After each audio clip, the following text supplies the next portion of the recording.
উত্তরের জেলা ঠাকুরগাঁও। ঠাকুরগাঁও জেলার বালিয়াডাঙ্গি উপজেলার চারুল ইউনিয়নে গড়ে উঠেছে পেঁয়াজের ফুল ফুল খ্যাত কালো সোনা। আমরা যদি আপনাদেরকে একটু দেখানোর চেষ্টা করি যে আসলে সেই দত্ত বীজ ভান্ডারের যিনি স্বত্বাধিকারী রয়েছেন অর্থাৎ চেয়ারম্যান রয়েছেন, তিনি কিন্তু তার নিজ এলাকায় আস্তে আস্তে তিনি কিন্তু এই বীজ ভান্ডারের যে বীজগুলো রয়েছে তিনি কিন্তু সেটি আবাদ করেছেন এবং তিনি পর্যায়ক্রমে মাঠ পর্যায়ে পরিচালনা করে এবং যাচাই বাছাই করে কিন্তু তিনি এই বীজটিকে উত্তরের জেলা ঠাকুরগাঁও নিয়ে এসেছেন।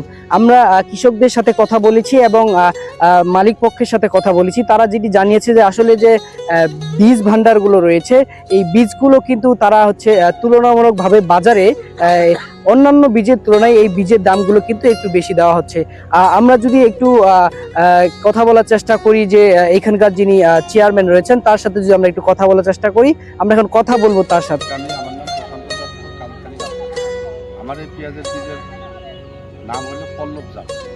এই এলাকার কৃষকরা এই পল্লব জাতটা উৎপাদন করতে পারে না, এই এলাকার কৃষকরা ঠিক মতন উৎপাদন করতে পারে। এই জন্যই আমরা কালোখালী রাজবাড়ির থেকে আসছি আমাদের এই পরিদর্শন, এই মাঠ পরিদর্শন করার জন্য ওরা কীভাবে মাঠে লাভবান হয় আমরা নিজেরা আসি মাঠটা পরিদর্শন করতেছি, যার কারণে ওরা কৃষকরা ক্ষতিগ্রস্ত না হয়, আমিও ক্ষতিগ্রস্ত না হয়, যাতে কৃষক লাভবান হয় আমিও লাভবান হয়। প্রথম দিয়ে আমাদের কালোখালী রাজবাড়ি।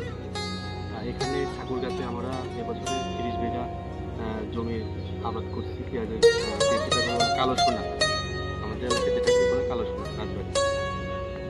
এখানে প্রান্তিক কৃষকদের দিয়ে এই কাজটা করানো হচ্ছে, তাতে বোঝা যাচ্ছে যে কৃষকরা অনেক আমাদের এই দত্তের পেঁয়াজের এই চাষটা করে তারা অনেক লাভবান হবে বলে আশা করা যাচ্ছে। কেন মনে করছেন যে অন্যান্য জাতের থেকে এই জাতটা বেশি?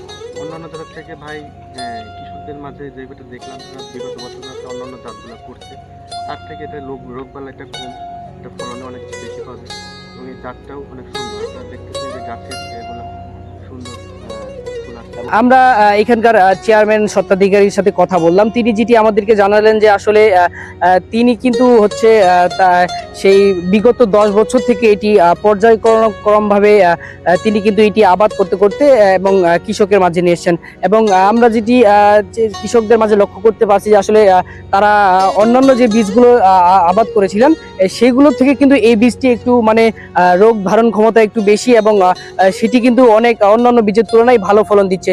সেদিক থেকে কৃষকের মুখের যে হাসি, আসলে তারা মনে হয় তারা একজন সুন্দর একটি ফুলের যে পেঁয়াজের বীজ রয়েছে তারা সেটি পেয়েছে এবং সেই বীজটির কথা যদি আমরা বলি সেটি হচ্ছে পল্লবী জাতের একটি বীজ।